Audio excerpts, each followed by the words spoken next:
Hola Ricardo, ¿cómo estás? ¿Qué tal? ¿Cómo va eso? Bienvenido. Bueno, muchas gracias. ¿Me escucha bien? Se escucha bárbaro y le vamos a presentar a toda la gente al señor Ricardo A. Paolaza, doctor en geografía de la UBA, señoras y señores. Ni ¿Cómo más ni estás? menos. Bueno, ¿qué tal? Acá, terminando el domingo, tranquilo, un gusto. Vamos. Bueno, es un placer para nosotros porque tenerte acá. Venimos hablando al aire y fuera del aire de lo que está pasando en Guernica. Y con Vale veníamos diciendo, ojalá pudiéramos tener la oportunidad de hablar con alguien que nos ilumine al respecto de toda esta situación y que sepa y que entienda y que además sea un capo. Y ella dijo, yo conozco a alguien que cumple todas esas aristas. Y acá estamos. Bueno, gracias por los halagos inmerecidos. No sé qué decir a semejantes declaraciones. No, muy merecidos, muy merecidos. Bueno, Ricardo, vos estás desde el día 2, 3, ahí metido en la toma. Y sí. queríamos saber un poco desde adentro cómo viene la mano. Bueno, una pregunta un poco amplia. Estoy desde el día 5. La toma empezó el 20 y si mal no recuerdo llegué el 25. Ahí, bueno, tengo algunos amigos de la infancia. Yo vivo en Lonchamps, estoy bastante Lonchamps en la parte del sur, estoy bastante Ah, cerca de ahí. Y bueno, algunos amigos de cuando era joven, de cuando era chico, nada, una cuestión de necesidad, se metieron ahí y después algunos compas de mi organización de base. Bueno, y me llamaron un día para ver el tema del suelo, si se inundaba, no se inundaba. Y bueno, una vez que pones un pie en Guernica, en el barrio Guernica Unido, es complicado salir porque es un poco ahí como tantas cosas por hacer que te terminás medio enganchando siempre en algo y chau. Así que a partir de esa fecha estoy ahí. No, no, o sea, yo no vivo en la toma, algunos días me quedo para solidarizarme, pero bueno, voy prácticamente todos los días. Así que no sé específicamente cómo está la mano, o sea, qué cosa concretamente les gustaría que cuente. esto es en Presidente Perón, tengo entendido, ¿no? Provincia de Buenos Aires. Esto es partido de Presidente Perón, al sur de Almirante Brown, ramal que va a Alejandro Korn, digamos, ahí en uno de los costados del municipio, está un poco en el borde, para decirlo de alguna manera. Mira, nosotros queríamos, un poco también porque empezamos a hacer este juego los domingos de jugar a leer la realidad y informar de alguna manera. Y queríamos poder, bueno, saber qué es lo que está pasando, por qué surgió no es un conflicto en definitiva, pero lo es tengo entendido, un reclamo, ni más ni menos, de tierras a alrededor de 3.000 familias que están en el predio, ¿puede ser? Sí, está en discusión cuántas familias hay. Hay más o menos 2.500, 2.600 lotes, que es como una buena medida proxy de cuántas familias puede haber. Eh, Se hizo un censo desde provincia, un censo que tuvo algunas deficiencias y eso arrojó 2.000 familias, así que anda más o menos en esos números, entre 2.000 y 2.500. Y sí, sí es un conflicto, es un gran conflicto. Eh, ¿Por qué se genera esto? O sea, básicamente hay una necesidad habitacional que no está resuelta, que no es algo de ahora, no es algo de los últimos meses, ni de este gobierno, ni del anterior, es Mm. un acumulado. Estoy siendo súper, digamos, simplificando, ¿no? De una manera brutal, pero digamos, es un problema estructural que se va acumulando año a año y con esta crisis brutal que estamos teniendo a nivel económico, ¿no? Social, sanitaria, etcétera, pero sobre todo económico, se vuelve en muchos casos imposible pagar los alquileres, se vuelve imposible sostener a veces residencias en otros lugares porque se pierde el trabajo, porque bueno, te echan del empleo, o la gente que por ahí está sin un empleo formal y está, por ejemplo, haciendo changas, tiene menos intensidad para hacer esos trabajos y, bueno, en un momento vas tendiente a quedar en la calle o estás en la calle. Entonces, la gente que tenés ahí Básicamente gente que ha sido expulsada de los alquileres formales o alquileres informales, gente que estaba hacinada en casa de familiares y con todo este contexto también del aislamiento y eso ha generado más de una crisis familiar, quizá a algunos de ustedes les ha pasado también. Y después también hay mucha gente que quizá todavía está en un alquiler, pero que ya no lo puede sostener más, o está viviendo hacinado, todavía puede estar en ese lugar y ya no lo pueden sostener más, y ven en esto, ¿no? En ocupar un terreno una posible salida. Digo, no toda la gente que está en la toma, ¿cómo decir? Fue expulsada de los alquileres, no quiero que se entienda de una manera tan Claro. complicada, pero por ahí hay alguien que está gastando la mitad de su ingreso en un alquiler, o las 2/3 partes, y bueno, obviamente cuando ve la posibilidad se mandan. Básicamente es eso, es bastante simple. O sea, es interesante que lo que... Sí, decime. Interrúmpame porque soy medio charlatán y... No, es simple y al mismo tiempo complejo, porque si bien hay un reclamo de un montón de familias, también está la contrapartida del Estado provincial que, bueno, ¿qué hago con esta gente, no? Está eso. Claro. Sí, la contrapartida más que del Estado provincial son de los supuestos propietarios, los reclamantes, llamémosle, ¿no? Esa era una buena pregunta, perdón, que habíamos preparado para hacerte en cuanto a este territorio, digamos, qué antecedentes hay, porque no sabíamos, digamos, este terreno era un terreno público, un terreno baldío, era una propiedad privada que alguien dice, no me la ocupen y por eso los quieren desalojar. En los terrenos hay dos situaciones.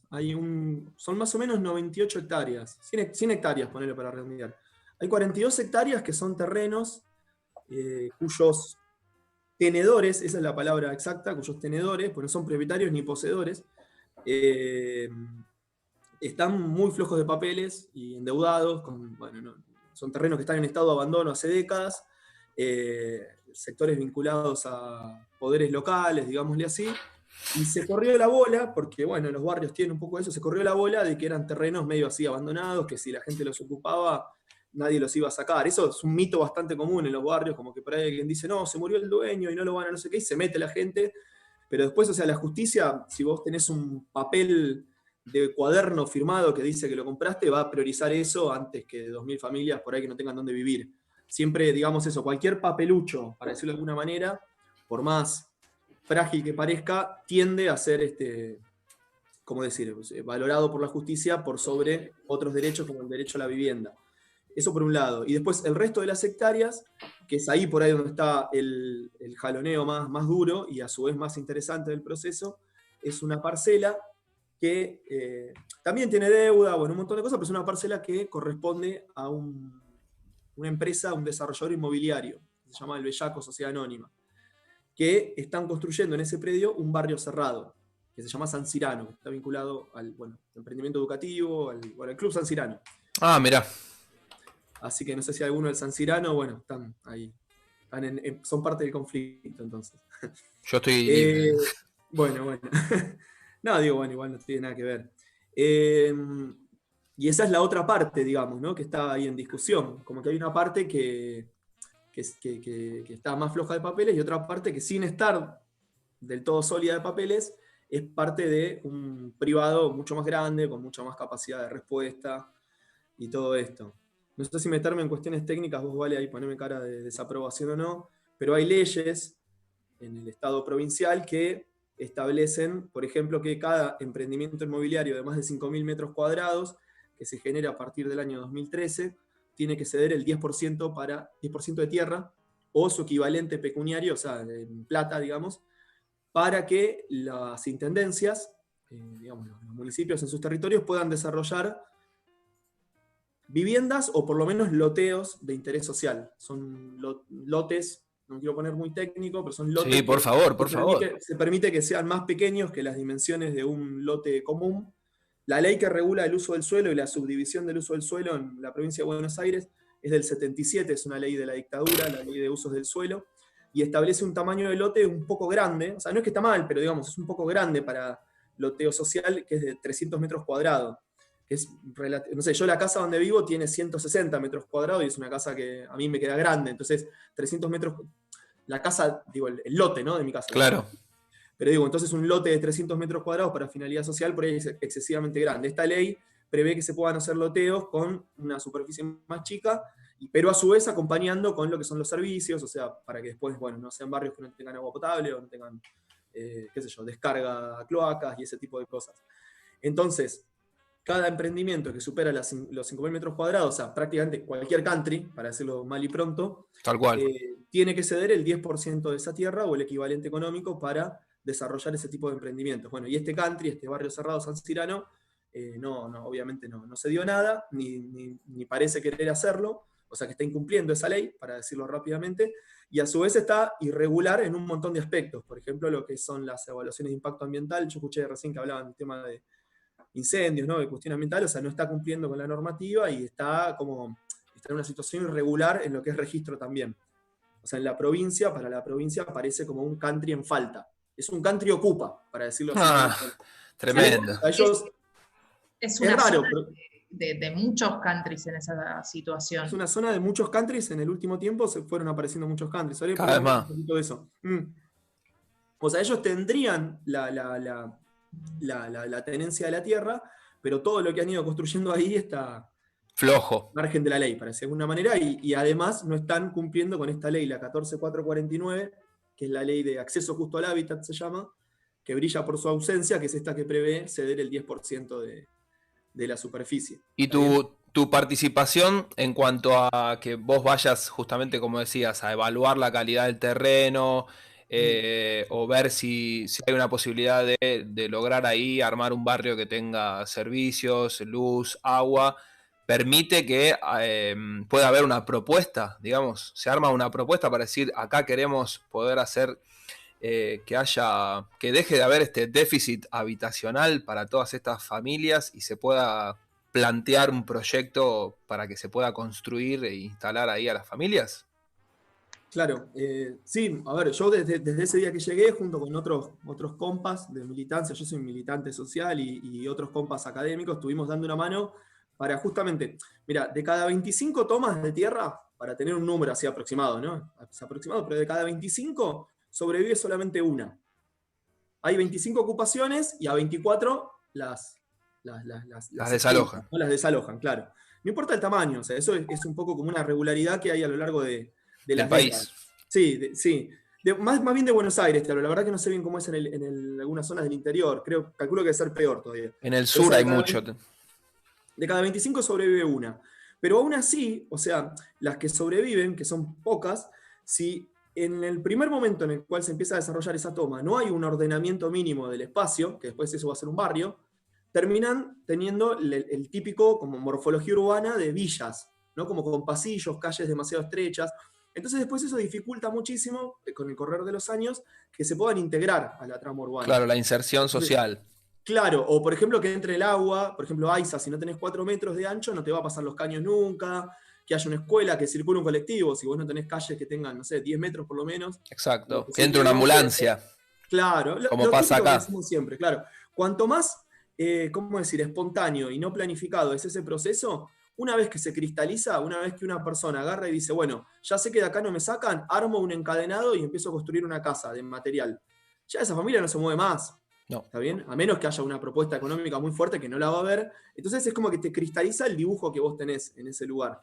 ¿Me explico? Y después eso dificulta muchísimo que haya una escuela, que haya una plaza, que entre un colectivo, que entre cualquier servicio. Y traba, obviamente, también la regularización dominial de ese inmueble. El día de mañana el Estado dice, bueno, listo, se pueden quedar, queremos que sean un barrio normal, un barrio integrado, bárbaro. Pero no pueden entrar los servicios, no pueden entrar los colectivos, no tengo un lugar guardado para una escuela, no puedo. Y encima, cuando lo quiero llevar a La Plata para regularizar en catastro, me encuentro que tengo un lote que tiene 10 por 8, el otro tiene 30 por 40, porque uno se agarró mucho y se quedó. Entonces es anárquico y es muy difícil, anárquico en el muy mal sentido, no en el buen sentido. Claro, a veces uno lo usa como algo peyorativo y no lo es, pero digo, es una cosa así como espontánea que después es muy difícil transformar eso en un plano, para que el día de mañana ese vecino tenga una escritura o tenga algo, aunque sea, que es un problema. Entonces, ¿qué se hace ahí?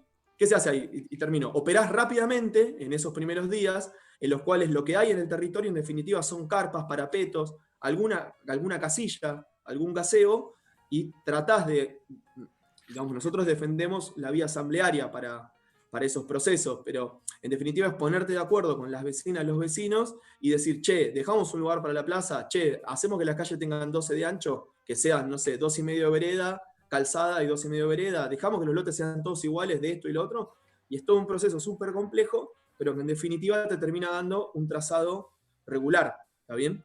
A partir de ese laburo, que por ahí lo decimos así, y es como, bueno, hicieron calles, pero es muy complicado, porque es unas discusiones que toman horas y horas en las asambleas, y que es mucho laburo técnico también de, ver con las satelitales y cargar los GPS y medir en terreno y tirar las estacas y llevártelo de vuelta y armar un plano y ajustar y bla, bla, bla. Se armó un proyecto, que es lo que vos me preguntabas de entrada. Sí. Ante la ausencia de una respuesta, o más bien de una propuesta concreta desde provincia, que no sea la del desalojo, como decir, pasaban los días y nos decían que no se podía, y con la comisión de urbanismo que se fue armando, que ya, o sea, no es que esté yo solo, ni mucho menos, hay decenas de arquitectos, de geógrafas, de todo lo que te puedas imaginar, y de Bien. diferentes orientaciones políticas, peronistas, anarquistas, troscos, de todo. Se armó una propuesta, que es una propuesta colectiva refrendada por las asambleas del barrio. ¿Qué hace esa propuesta? No plantea ninguna cosa re loca, lo que dice es, con las leyes que hay ahora, 14.449, 89.12, y con la situación que tenemos de familias y de los terrenos, se puede hacer un barrio de esta naturaleza, con estas dimensiones. Acá está la escuela, acá va la plaza, por acá pasa el colectivo, y queremos que se lo tenga en cuenta. Y eso se lo presentó. Se lo presentó en el expediente judicial, ¿no? Se presenta al juez Rizzo, que se llama, diciéndole, esto se puede solucionar sin un desalojo. ¿Qué tenemos hoy en día? Como una parte del Estado provincial supuestamente tratando de destrabar el conflicto, hasta ahora no lo viene haciendo muy bien, y de hecho ha tenido algunas intervenciones un poco problemáticas, pero por otro lado hay otra parte del Estado provincial que es Berni, que lo que están básicamente apuntando es el desalojo. Bien. Ha habido 2 fechas de desalojo que se fueron posponiendo justamente porque se van anteponiendo contrapropuestas. Por ejemplo, esta propuesta urbanística. ¿Voy a sacar a mi gata? ¿Qué? Creo que ahí lo teníamos para poncharlo mientras vos seguís hablando, que nos hizo llegar Vale.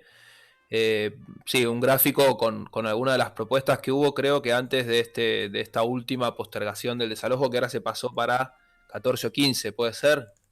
Se No me pasó acuerdo para bien. el 15 de octubre, se pospuso la orden de lanzamiento, o sea, el desalojo del 15 de octubre. Del 15 al 30 tienen posibilidad de cualquiera de esos días ejecutar.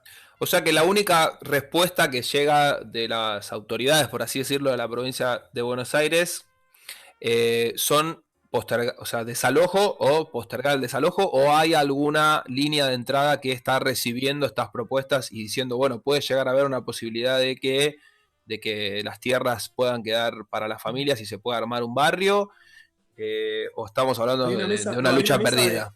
Una mesa de negociación que se armó, una mesa de gestión, en realidad, no de negociación. Una mesa de gestión que se armó, en la cual está el Ministerio de Desarrollo de Provincia, Desarrollo de la Comunidad, Sala Roque, Subsecretaría de Tierras, que es crítico. Fue hasta ahí el Cuervo Larroque, tengo entendido, ¿no? ¿Cómo? El Cuervo Larroque de la Cámpora. Claro, sí. Fue hasta el predio, y yo había visto medio que no le anduvo muy bien. Como que... Hubo ahí una situación un poco tensa, pero hubo como algunas desinteligencias. O sea, nosotros elegimos no poner el foco ahí porque, bueno, es un poco largo como explicar, pero en realidad, por ejemplo, a los primeros días del barrio, el municipio viene operando de una manera muy regresiva. O sea, básicamente quieren desalojar, y si es de manera violenta, mejor. En los primeros días del barrio hicieron un censo trucho, un censo fraudulento. Fueron a las familias y le dijeron, agentes de fiscalización del municipio, reconocido por la propia intendente en una reunión que tuvimos en algún momento, ahí cara a cara nos decía eso.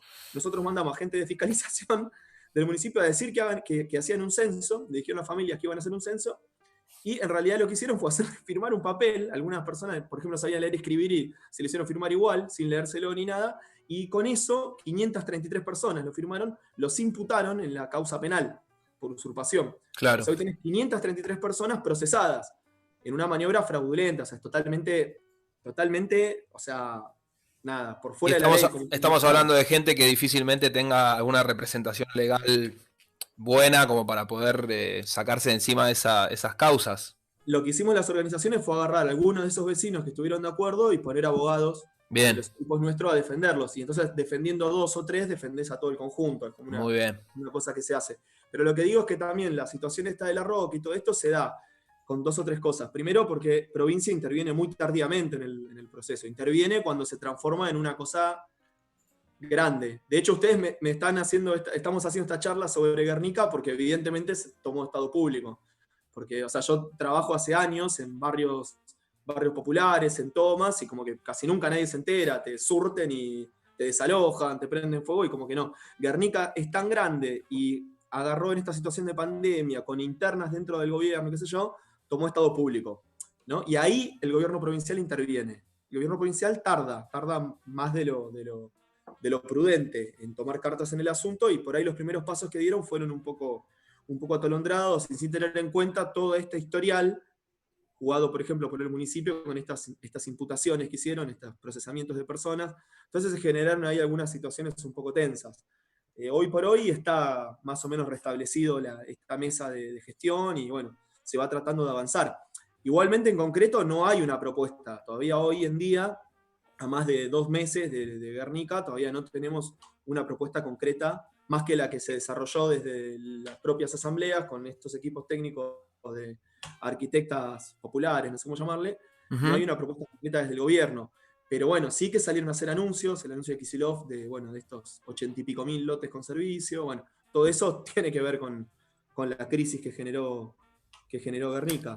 Técnicamente mañana iban a acercar, yo soy como parte de la mesa técnica esta de gestión, por parte de las vecinas y los vecinos. Mañana supuestamente iban a acercar algunas ideas sobre cómo destrabar. Y el martes se volvería como a tener una instancia ahí de intercambio. ¿Qué es lo que pasa?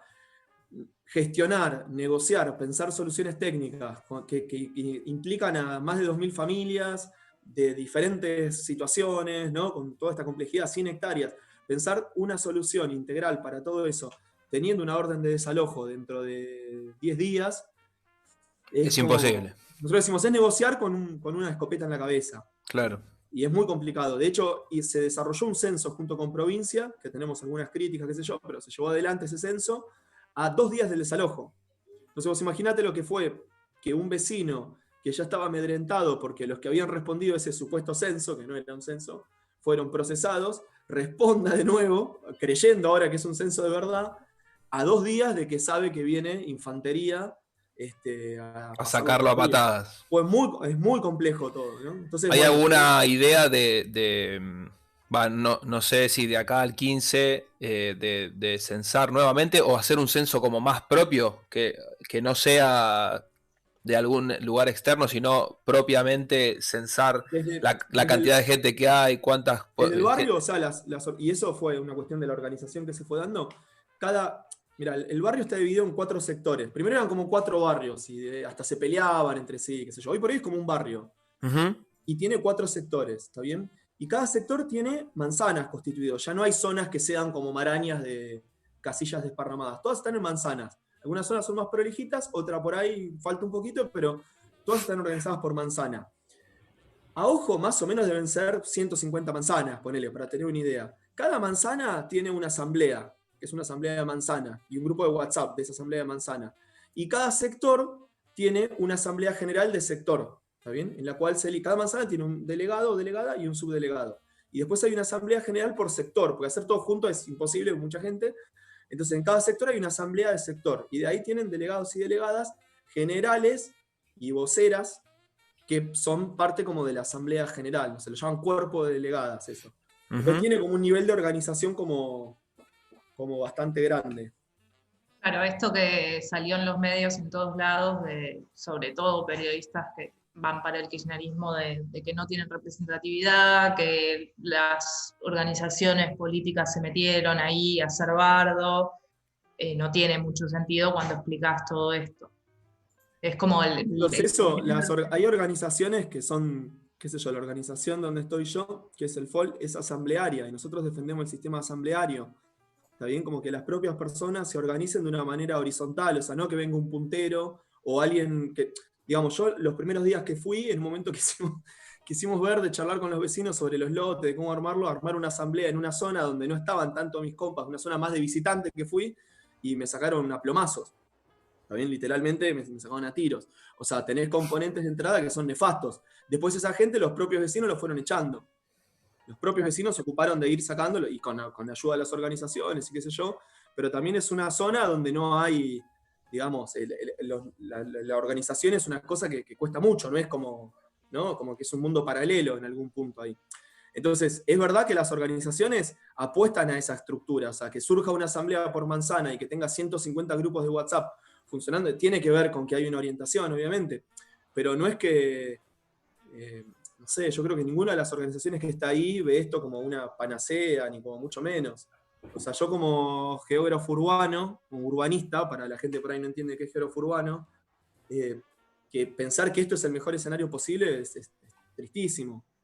O sea, esto es una persona que se va a quedar con un pedazo de tierra allá al fondo del conurbano, en el último pedazo, que todavía no hay ni colectivo, y que encima va a tener que pasarse 10, 15 años construyendo su casa con los escasos ahorros que tiene, haciendo trabajar a los hijos y a sus abuelos, porque si no, no van a poder terminar la casa. O sea, como planteo de solución al problema habitacional es muy malo. Lo que pasa es que ante la ausencia de ninguna otra cosa es lo único que tenés. Si vos me das a elegir a mí y yo pongo un impuesto, no sé, bueno, haría una cosa más radical, pero digamos, como mínimo generaría... Esa es la pregunta clave que teníamos preparada y súper personal. ¿Cuál es, si realmente, bueno, es un montón de responsabilidad, ¿no? Pero si vos pudieras realmente plantear y decir, esta es para mí la manera de solucionar esto de una manera justa, equitativa y correcta, y lo que yo creo que tendría que hacer el Estado para cumplir con este déficit habitacional y con todas estas familias que no tienen el derecho a una vivienda justa, ¿cuál sería la manera que vos crees? En el caso de Guernica, yo apuesto por el proyecto que desarrollamos, o por alguna alternativa que tenga más o menos las mismas características, digamos, ¿no? Si no es en ese lugar y es en otro, que tiene mejores condiciones urbanas, fantástico, yo creo que nadie se va a oponer. Pero Exacto. estamos hablando del caso de Guernica, que son 2.000 familias. 2.000 familias es como un granito de arena dentro Exacto. ¿no? O sea, es como una gotita de agua dentro del mar del déficit habitacional. Vamos a abrirla entonces. Lamentablemente, lo que yo creo, claro, pero igualmente es una solución esto, ¿no? Como de lote, es un lote lo que van a tener las familias ahí. Todavía falta resolver todo lo otro. Claro. Es un poco complicado de entender, pero si vos me apurás a mí y me decís, ¿qué son estos asentamientos? Tenemos 4.200 asentamientos en el país, ¿no? Y si mirás Latinoamérica, es más en la proporción. Una de cada 3 personas del mundo, una de cada 3, vive en asentamientos informales en el mundo. Es un dato duro. En Argentina no es tan así, es 1 de cada 9, pero en el mundo es 1 de cada 3. Y en América Latina 1 de cada 4, más o menos, para tener una idea. O sea, no es que es un fenómeno raro esto. Claro. Un tercio de la ciudad se construye de esta manera, un cuarto de la ciudad se construye de esta manera. Ya como que nuestra sociedad asume de que no puede resolver buena parte de esa necesidad habitacional y eso se resuelve como se pueda, cada uno como pueda, ¿está bien? En el 60, en el 50 se discutían otras cosas. Hoy ya como que el tema de vivienda social, se hace vivienda social, pero es como que es totalmente mínimo. Ya es como que se asume de que esto va a estar, ¿está bien? Ahora, si vos me preguntás a mí, ¿qué son los asentamientos informales? ¿Y por qué cada vez hay más? Y más, y más, y más, y más. No, yo no pregunté eso. No. Bueno, me estoy autopreguntando, Ahí me está. estoy dando un centro, un corner y bien bombeado para llegar a ir a cabecear. Yo lo que creo es que los asentamientos son como la expresión espacial, o sea, como la forma que adquiere en la ciudad la exclusión social. A partir del año 70, del 76, 77 en Argentina, 72, 73, pero fuerte en el 76 y 77, se empieza a dar un cambio en la estructura socioeconómica, productiva del país, que es algo que en otros países de Latinoamérica empezó antes o en algunos empezó un poquito después. Y a partir de ahí empezó a aparecer un tipo de pobreza, llamémosle mal y pronto, llamada nueva pobreza o exclusión social, que es algo que no es la típica pobreza coyuntural, que te quedaste sin plata en el bolsillo porque te echaron de un trabajo y todavía no conseguiste el siguiente. Claro. Es como que ya quedás en un lugar donde ya te cuesta salir. La idea de exclusión tiene que ver con eso. Si vos mirás ese segmento, que en sociología en los 70 cuando se discutía lo llamaban polo marginal, es como un sector que ya quedó medio al margen, ¿está bien? Era del 7, del 19, hoy eso es como que tiende a crecer, y tiene que ver con un montón de cuestiones, no solamente con la tecnificación, sino con cambio en los procesos productivos, expulsión de gente de las zonas rurales, ¿está bien? Y eso... Bueno, justo esta semana salieron los números del INDEC, digamos, de la pobreza, de la cantidad de gente Claro. indigente y sin Lo que pasa es techo que y la sin pobreza vos la casa. tenés que mirar como a largo plazo y mirando la estructura sociolaboral de la población, porque en una situación de crisis como la que estamos ahora, obviamente la pobreza que se mide por ingreso se va a disparar y dentro de un año, por ahí cuando se recomponga la economía, va a bajar. Pero si vos lo mirás en el largo plazo, no sé si estoy saliendo en cámara o no, pero tiende a una estructura así, como es como una curvatura de creciente, digamos, o si lo medís en el lado de pobreza, aumenta, ¿no? Como que tiende a tener altas y bajas, pero cada vez ese segmento es mayor y mayor y mayor. Entonces, básicamente, ¿qué es lo que tenés ahí?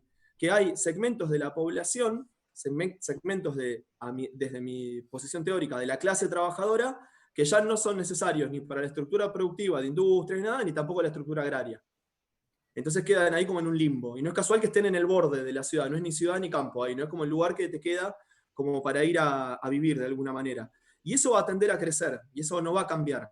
Eso va a aumentar cada vez más. Entonces, de acá a 50 años vamos a tener, toda la ciudad va a ser así como Guernica. Toda la ciudad va a ser Guernica. Por más que el gobierno salga a hacer viviendas, no va a llegar nunca a tapar. Porque lo que hay de fondo es la estructura socioproductiva que tenés. Es una cosa estructural. Si vos me Claro. preguntás cuál es la solución para Guernica, yo te tendría que decir dos cosas. Repartir las horas laborales, que generaría un colapso del sistema tal cual lo conocemos ahora. ¡Vamos! ¿Sí? ¡Sí! Bueno, y por otro lado, cambiar la finalidad con la cual se usa la tierra. La tierra debería tener una finalidad socioambiental, Productiva. o social y ambiental, claro. ¿Está bien? Por ejemplo, ustedes están hablando de los humedales. Bueno, eso tiene que ver también porque hay un vacíos legislativos que hace que, bueno, que vos puedas quemar algo y después ahí poner soja o armar un country. ¿Está bien? ¿Qué es lo que O está sea, pasando, básicamente? claro, prima la utilidad, digamos, la utilidad mercantil de la tierra. La tierra no es una mercancía. La tierra es Un un derecho. bien natural, es algo que está dado ahí de antemano, no lo produce el capital con inversiones de dinero y maquinaria, es algo que está dado ahí.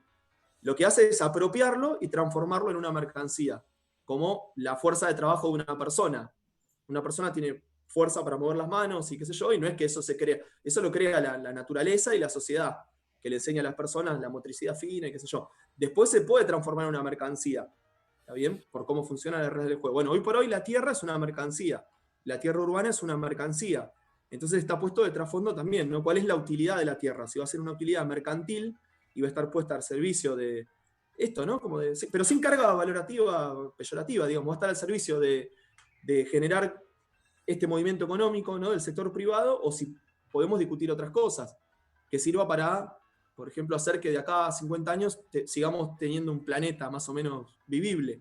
Tal cual. Si va a Porque, por estar, ejemplo, acá en Argentina, que hay una enorme cantidad de tierra y una enorme cantidad de gente sin techo, ¿no? Sin vivienda, como que es una ecuación que tendría que cerrar evidentemente por algún lado en algún momento, siendo un país tan sí, grande, con tanta tierra y con sí. tanta gente sin un techo para vivir. Bueno, no sé si alguno de ustedes tienen alguna otra pregunta. López, Adri, Vale, Ricardo, enorme aporte, muchísimas gracias. Eso iba a decir, Bueno, enorme aporte. O sea, no me quedan dudas porque explicó todo súper claro. Por lo menos a Yo mí me resultó claro. tengo una Traducirlo. pequeña pregunta. Ah, no sé, vale, perdón. ¿Querés seguir vos?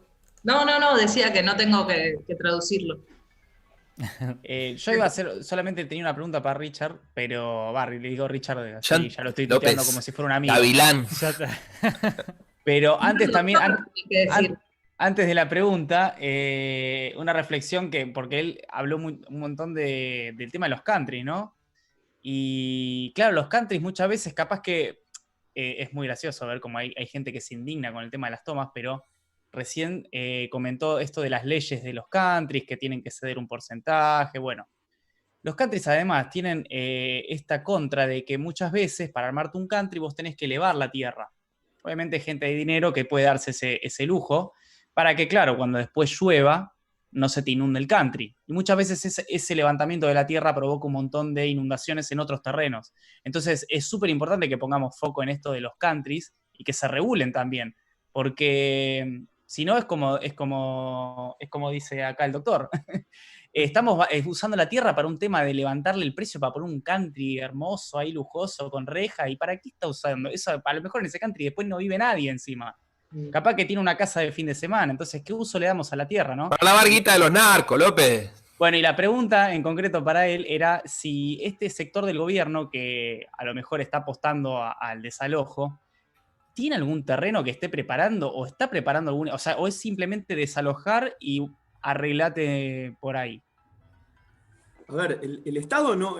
Digamos, a veces uno dice, bueno, el Estado, ¿no? Y discute con el Estado como si fuera un señor de bigotes. O sea, el Estado es un montón de gente, estructuras, inercias. O sea, no es una acción unificada, ¿no? Si Tal vos me cual. preguntás si a Bernie le preocupa dónde va a ir esa gente después del desalojo, yo No. así que te firmo con sangre que no. Paredón para no es parte de todos. claro, no es parte de su preocupación. Después hay otros sectores de gobierno que en principio declaran, ¿no? Tener ahí como una iniciativa, que yo de buena fe creo que sí. O sea, que es como un poco, es raro, ¿no? Porque no es que vos discutís contra el Estado. Según con quién vas viendo y en qué nivel nacional, provincial y con quién te vas topando, tenés diferentes posiciones. Eso es un poco así, ¿no? No es como unívoco. De Claro, alguna pero manera. pero este sector que apuesta fuerte al desalojo, ponerle un Bernie, no sé, no tiene ninguna otra propuesta. O sea, no es que va y dice, bueno, yo te desalojo, pero te voy a dar tal cosa en tal Lo lugar. que pasa es que Bernie va a decir, yo no me ocupo de generar políticas de suelo y de Claro, vivienda. tal Eso cual. que se ocupe Pascolini, que es el subsecretario de Tierra. Y en algún punto tiene razón, porque él se ocupa de la seguridad a su manera, ¿no? Con esa cosa de Rambo que tiene. Y de, bueno, él va a decir, yo hago cumplir lo que dictamina un juez. Él no va a decir, yo voy y desalojo porque quiero. A mí el juez me pasa oficio para que yo vaya y desaloje. Y yo preparo a mis soldados, los vuelvo. Él habla de profesionalizar la policía y todo esto, pide las taser y dice, bueno, yo voy y soy eficiente en el desalojo. Yo no me ocupo de tierra y vivienda. Eso Ni que se hablar de que ocupe. está en plena campaña él, ¿no? Y aparte Posicional. que Bernie bueno, no soy analista político, digamos, pero Bernie viene creciendo. Es un discurso que a la Tal gente cual. promedio le gusta mucho, porque uno Sí. intuitivamente, Incluso ante la le está agresión, peleando votos a discursos derechistas, tipo como claro, Bullrich, etcétera. claro. Él le quiere sacar votos Ante la ahí. agresión, un obrero promedio, no me gusta hablar de clase media, un obrero promedio, ante una agresión no se va a poner a sacar cuentas sociológicas de cómo la estructura socioproductiva del país y la degradación y la decadencia del sistema sanitario y de educación, no sé qué, generan situaciones. Te van a decir mano dura. Entonces es un discurso como relativamente, es un discurso mágico en algún punto, ¿está bien? Y el discurso punitivista por algo también crece en muchos lados. Sí, mucha parte de la población quiere eso también, Claro, digamos. sí, Quiere sí. que Bernie vaya con la policía a sacar a toda esta gente que está tomando la propiedad privada, etcétera, etcétera. Hay Es un discurso divertido así porque también. dentro de Guernica tenés, o sea, no es que sean muchos, qué sé yo, pero hay policías incluso ocupando. O sea Mira, que ni siquiera para sus propias fuerzas de seguridad están en condiciones salariales. Hay que ver ahora con el aumento que le dieron, ¿no? Están un poco mejor ahí. Pero para poder acceder vía mercado formal a una vivienda o un lote. Entonces tenés a los policías ocupando y después se van a autodesalojar, no sé cómo harán. Pero mi bueno, última pregunta, bueno, sí. para ir cerrando y te despedimos con este comentario que llega en el vivo de YouTube, estuvo ahí a full, mucha gente escuchando, agradecida. Lucas dice, qué lujo, qué facilidad para explicar y clarificar conceptos, querido Ricardo. ¿Qué Bueno, expectativas personales tenés vos para este futuro? El 15 de octubre decís que van a prorrogar nuevamente el desalojo, decís que van a poder llegar a una especie de nuevo acuerdo. Brevemente, así ya nos despedimos porque viene el 15 de próximo octubre, programa. el dictamen judicial establece que el desalojo se va a llevar adelante del 15 y o 16, 17, bueno, establece todos los días hasta el 30. ¿Eso por qué es? Porque ya está previendo, hay como evidentemente una directiva, posiblemente de Bernie, para desalojar por sectores, porque es tan grande el barrio que no lo van a poder hacer en unos 2 días. Entonces, hay alguien que ya está previendo que ese desalojo efectivamente se lleve adelante. ¿Qué esperamos nosotros? Digamos, nuestro ideal, que llegar antes del 15 con una instancia de negociación concretizada para poder establecer judicialmente, decirle, che, no podés hacer un desalojo porque ya hay un acuerdo establecido, un acuerdo dentro de la ley establecido de todas las partes que pueda, digamos, brindar una salida del conflicto de manera pacífica y democrática. Entonces ya ahí avanzar con el desalojo sería, no sé cómo decir, querer el desalojo por el desalojo en sí. Claro, y No eso habría argumentos para sostenerlo, claro. en las Esa es nuestra asambleas pudieron intención. lograrlo, digamos, está unificado ese concepto. Necesitamos de alguna manera que el sector de provincia de desarrollo y tierras avance, se ponga las pilas, actúe rápido y avance con líneas concretas para poder destrabar. Hay un tema ahí que la gente no se va a ir si no tiene otra tierra para irse. firmando un compromiso de que el día de mañana le va a dar una vivienda, por más que sea cierto, o sea, no tiene ni sentido discutir si es cierto o no, si van a cumplir o no, la verdad es que la gente no confía y no se va a ir. Entonces Claro. con eso no se va a destrabar. Creemos que sí, que va por el buen camino.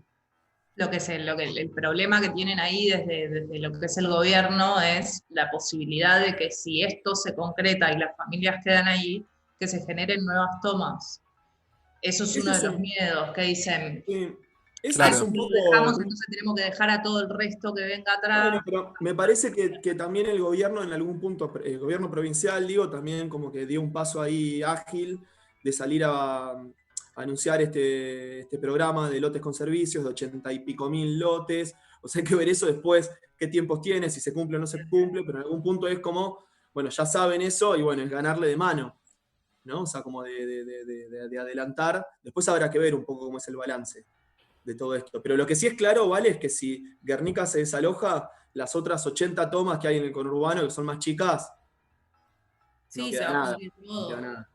Todas las tomas están viendo Guernica, o sea, no sé, en Solano, gente que conocida, qué sé yo, están todos mirando Guernica. De hecho, no sé, había una orden de desalojo Como un para faro. la toma de La Matanza y la justicia dijo, no, vamos a esperar a ver qué pasa en Guernica para ver si desalojamos o no. Sí, en O sea, Moreno está pasó puesto lo ahí, ¿no? Como que el destino de Guernica va a marcar un poco el destino de otras tomas y un poco de la política habitacional. Ya tuvo un impacto positivo, por más que no nos guste, la manera que es que obligara a que se ponga en agenda el tema habitacional de una manera más urgente a como se lo venía manejando. Bien. Bueno, que no sea un indoamericano. tal cual. Bueno, sí, nosotros no queremos ni decir esa palabra, ¿no? Pero bueno, claro. Está Bernie, está la toma, Está difícil. a la fecha de desalojo. Ricardo, querido, este aplauso enorme es para vos. Bueno, Gracias por esto. Un placer. Tremendo aporte.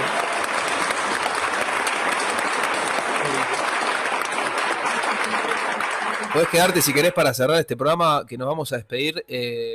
Sí, yo de Con hecho Janis le Joplin. iba a pedir un mensaje final, digamos, como para algo que tengas ganas de tirar como mensaje final para la gente que pueda estar escuchando. No, o sea, nuestra expectativa es, más allá de la posición política por ahí parece un discurso falsamente democrático, pero realmente lo creo, como más allá de la posición política que tengan los diferentes actores racionales que están operando acá, es encontrar una salida que no sea el desalojo. No puede haber un desalojo con Bernie a la cabeza y 2.500 familias en 100 hectáreas que sea pacífico. O sea, hay que encontrar Claro. una solución, hay que encontrar una solución madura, están las herramientas y un poco, es una expectativa de mínima para estas parcelitas pequeñas que están ahí, pero bueno, por lo menos que esto, ¿no? Como dar un ejemplo de que, no sé, hemos aprendido algo a lo largo de la historia y que no repetimos una y otra vez las mismas soluciones. Ese sería mi deseo. Aguante. Gracias, Richard. Bueno, un gusto, a disposición. Me pongo el mute y comparto el final. Dale. Aguante. Gracias por todo. Muchas gracias. Tremendo. Tremendo.